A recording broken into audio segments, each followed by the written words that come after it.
There we go, baby.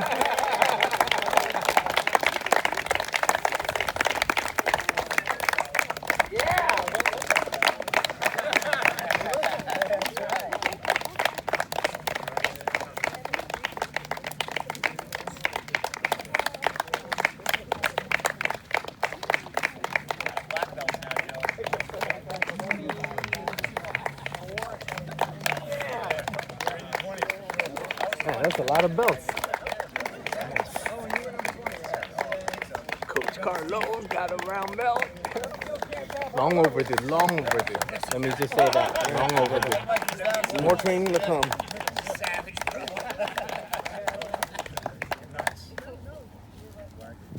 Likely shit. You like it? Love it. There you It's been a go. long 12 years, 8 months, you know, something like that. Not keeping track. I first started training, I always loved scrapping. I always used to wrestle with my friends when I was a kid. I wanted to be my dad took me to a wrestling show. I wanted to be a professional wrestler. My family worked with wrestling and stuff like that. My uncle made me. They told me I was too small, you know. You're too small, you're too small. My high school didn't have a wrestling team, but always when some kid was a wrestler from another team at a party or something, I'd always challenge them. And sometimes I'd win. Then when I got to the college level, I'd lose. But I'd always, like, late nights, I'd come home and there'd always be like UFC fights on TV at like 3 a.m. back when it was almost like X-rated shit, and then there'd be like UFC, there'd be Uncle Joey on TV. But you know what I'm saying? And I'd see that at like 3 a.m. I'd come back, I'd be like, this shit, I love it. It was like the Tim Sylvia era back then. So I used to watch that on TV, and then I'd watch the fights, and they were always talking about Gracie Jiu Jitsu, and there were weight classes, and there were different guys, and for some reason, every time somebody threw on that rear naked choke, that was just my shit. I just felt like I loved that, and I was always able to, I could get there. I could get there. I could get to people's back. I was always squirming, I could always get to somebody's back. So I wanted to do it in high school, I didn't do it. College, I went around to different colleges. Finally, I went to school in Orlando for film, and I was 21. And right in the shopping center that was at the bar that I went to all the time, Night Library, right next to it was a Gracie Barra, Long Island, Gracie Barra, Orlando, UCF. It was right there, right? So I went to the bar for like a year, and I never went inside because I was like, I don't got the time, the money, like I wouldn't want to party, you know. But it was calling me, like I had to. Heck, we scrapped in that parking lot before I even scrapped inside that building. That was like the go-to at 2 a.m. if you weren't going home with somebody. Orlando was crazy. It was just like that movie Never Back Down. It was one of the reasons why I wanted to go there. Turkey and sour. Anyway, Earmuffs. I go in there, and one day I'm like, you know, that's it. I had like a semester that was like a month that was like online classes.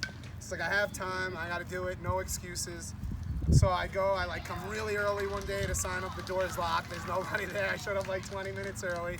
I'm like, all right. I'm gonna go eat something, I'll get nourished, I'm gonna go to Mickey D's, get a Big Mac, get a Dr. Pepper. I was like, good, I haven't eaten like that, I had no money, I was in college, I was like, oh, nice. So then I show up like 5 minutes, the guy's running late, this guy, he opens up, Brazilian guy, blah, blah, opens up the door, I'm like, all right. He opens the room, I walk in, and I just remember that smell. That first time, the smell of the mats. Whenever you walk into a place, you don't notice it if you've been in the game for a long time, it's just the gym, but when you walk into it and you could smell that again, you know where you're at. Like, I'll get to that part. So I'm on the mats and I'm like, let's go. I start rolling and stuff, and all right, I feel like I'm gonna fucking puke. And I go to wrestle some guy. I give him everything I got. He just falls on his back and flips me over. I'm like, let's go again. You know, that never happens to me. That never happened. So we go again, and I'm like, can I go to the bathroom? I go to the bathroom, I puke for like 20 minutes. We stand out for lineups, I'm like shaking. I'm like, I shouldn't have drank and smoked all those fucking cigarettes last night. I'm keeping it real. He's keeping it real. My coach is like, all right, well, you know, the bag is, he's like 120, whatever it was back then a month. Take the bag, take the shirt. He's like looking at me like it's just signing. I'm like, all right, I'll do it. I come back the next day, puked again. In the bathroom for like 20 minutes. And I see it, I'm an instructor. Sometimes if somebody's in the bathroom for like 20 minutes, they're in their first like couple, I'm like, I know it. On my third time there, and I went, because I was going hard, I didn't back down. Third time I went and I puked again. Third day in a row I came out and my coach said to me, he said, if you keep training after this, you're going to be a black belt one day. And he was right because I wanted it. I just didn't want to stop. I figured if I'm going to be, I puked a million times at the bar next door. What's the big deal puking again? At least this is good for me. At least this is good for me. And that's where my mindset was at, right? But I wanted to do everything. You know, I was young. I was 21. I'm a kid, so I'm training there. They gave you a green belt. Then I got to blue belt, right? Then reality struck. I came home. I had to get a job. School was over. No more jiu-jitsu, and I'm working in the city. And I started making my garage a gym because I just couldn't get it out of me. I started putting bags in, working the hands down. I got mats, and I put the mats on the floor. I started rolling. I hated my job in the city. I was working for a film thing, the thing I was doing, what I went to school for. I just wanted to get home in time to train, but by the time I got home, it was already 7 from a long day, and I couldn't make it and drive over to New Hyde Park. But then I got rid of that job, or they got rid of me, to be honest. And then I was like, you know, I started working. I was working at a pizzeria, and I was like, whatever, at least I'm happy I'm working at a pizzeria. I'm making things happen. And I was like, I want to train. So one day, it was just like a nice day in April. I just got on the phone, and I've been at training maybe for like 6 months. I called. I looked up Gracie, Barra, and I said, I've got the gi. I'm not going to buy a new gi. I'm not getting new shit. You know? I called up Joe, and Joe's on the phone, and we were just talking. I'm like, yeah, beautiful day. He's like, yeah. I'm like typically just talking to Z. He's like, just calm down. I'm like, yeah, you know, I'm doing what the people do to me. And I'm like, yeah, it's a beautiful, you know, when it's sunny out, you like to get out. You like this time movie. He's like, come on down. I came down. And I got to the place, and I'm like a little nervous, but I'm like, yo, remember, you got a blue belt. Like, there are people walking in here that have never trained before. You've been through that. You know, like, they're going to call shrimps. You know what to do. Triangles. You know, you got this, kid. Let's go. And I walked in the gym, and the first thing, you get that smell, and that's, like, the smell of, like, martial arts. The smell of, like, ooze. The smell of the cleaning supplies on the mat. The smell of somebody's about to, you know, somebody's about to get thrown. I'm giving it everything I got. I'm walked into a room like that. And I took the class. I signed up right. Yeah. Boom. I told them I already got the gi and shit. You know, I'm not here to mind it. And it was awesome. But the whole part when I first started, I skated my whole life, skateboarding. So I took slams. I know about progression and keep on going. But that's such an individual sport. You know, as the friends got older and separated, you always ended up by yourself. It's like an individual sport, but like a team sport. With this team, you have people to go in, and you have a team. Like, that was it. No matter what was happening in life, I always knew I could fall back on this. This was always here for me. I've had different girlfriends at different barbecues. I've had different things happen to me in life. I've lost people, loved ones. I've been through it just like everybody, like life. But the thing, and that's what Joe's provided for us, is that it's here. It's always there. It's always something you could say, like Craig said, when you hit that mat, you leave everything else behind. And we got a room and team of people like that. I said when I first joined up, I wanted to compete one day. So, you know, I think I could win, like compete one day. And then I competed, and then I was like, all right, well, I think I could place. And then I got a little better, and I still didn't place. And then I got to bronze, and then I got silver, and then I got gold. And these weren't even things that I thought I was even going for. But when you go in a room with guys like this and women like this is what happens. You feed off it. You see what they're doing. You get inspired. You feed off of it. That's the type of room you want to be in. A place with people that are going to bring out the best of you, and in return, you bring out the best in them.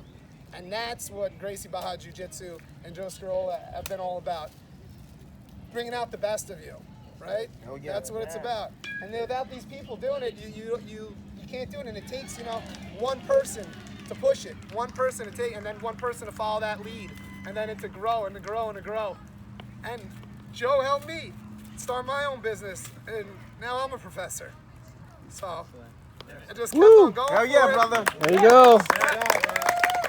Winning. When I started my business, it turned 5 August 1st when I started the business, because I worked at gyms and I did my thing and I managed gyms, and you know, I loved it because I said if I got fired right now, what would I do? I said I'd probably just go to the gym. Fuck, I'm screwed. I'm stuck in the loop, you know? And it's in my family, it's in my blood, so I felt that it was like, it's my rite of passage or whatever and so forth. But I remember I said to Joe, I get really emotional. I'm a big crybaby sometimes, especially with this jiu-jitsu stuff. For some reason, it really tears on my heartstrings because you have to give your soul. You can't make it if you ain't got the soul. You got to have the heart. Yep. You know, everybody up here has heart and soul, you know? Everybody gives it. You got to have that, you know? It really makes a special character. So anyway, I'm gonna wrap it up in a second. 5 years ago, I'm ready to go, and I'm like, Joe, I spent every penny I have to open up my own gym. I'm sorry, I think I have to like freeze my membership. And I'll let you. He's like, bro, don't worry about it. He's like, I got you, bro. We get on your feet. Just come train, Frankel, and once you get it going, you let me know, and we'll get it going again. And I was just like, I started like almost crying. Like, I know it's not the money does it, but like it was the gesture. It's like.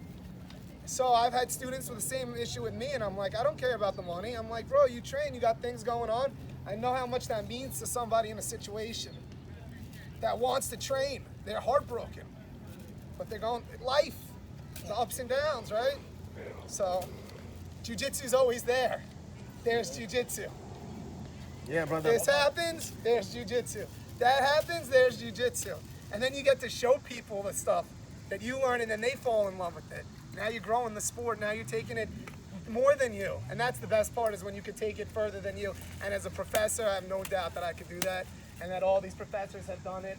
And it all started with Professor Joe, and I just want to say thank you, every single person that I've ever rolled with, everybody here. Thank you guys so much. I love you all, and this means Love you, brother. the world. Yeah.